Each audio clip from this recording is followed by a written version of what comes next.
Hello mga idol, kasama na naman natin yung idol chef natin. Meron naman siyang hinandang bagong recipe. At ito nga sinala nga yung itlog. Pero may naiwan dun sa salaan niya. Bakit ganun? At ito nga naglagay na nga siya ng mga lakimi dito kasama yung itlog na nauna. Ito na nga sinala-sala na niya. Ano kaya na naman kalalabasan ng niluluto ng idol chef natin? Pinakuluan na nga niya. Bakit niya pa ulit nilagyan ng tubig to? Para agad ba lumamig? Ayan, kaya dinakot-dakot na nga niya. At nilagay niya na ulit sa isang lagayan at yung sauce. Ito na nga maglalagay ulit ata to ng itlog, nakita ko eh. Ito yung natira ata doon sa salaan niya kanina. Bakit ganun? Ano na naman kaya ang kalalabasan at magiging resulta nito? Shoutout nga pala sa mga viewers natin na walang sawang sumusubaybay. Shoutout sa mga bagong followers natin dyan. Thank you so much. Lagi po kayong mag-iingat at patuloy kayong magsubaybay sa ating mga video. Hindi ko kayo makakalimutan. At dito nga mga idol, naglagay na naman siya ng harina. Lagi niyang ginagamit yung paborito niyang salaan kasi baka nga may naiiwang bato. At ito nga, may nilagay na rin siyang condense kanina.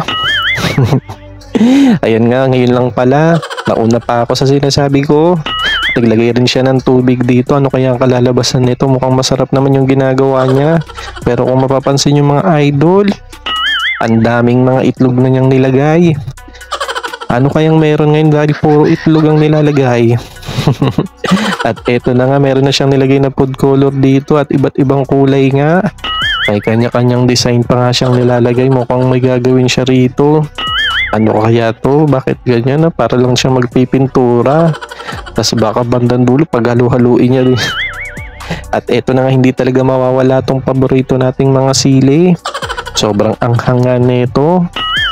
Hindi pa siya makokontento niyan at lalagay niya pa ng chili powder yan mamaya.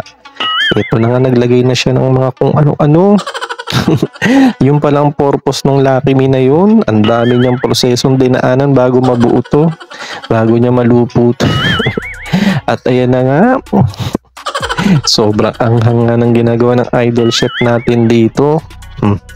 Pero masarap to. Panoorin nyo na nga idol hanggang sa matapos. Wala na akong masabi. Parang ang itsura na ito palabok pa. Yan, shoutout nga pala sa mga nakakaalam sa niluluto ng idol chef natin. At salamat sa mga tinuturo nyo. Dahil dyan nalalaman ko kung anong tawag sa mga niluluto ng idol chef natin. Humayo po kayo at magpakarami ng followers. Shoutout po, lagi po kayo mag-iingat. At ito na nga yung pancake ng idol chef natin. Mamimigay na naman ulit ng idol chef natin kasi ang dami na ito. Yan, diba? Napakabait talaga ng idol chef natin. Napakamatulungin.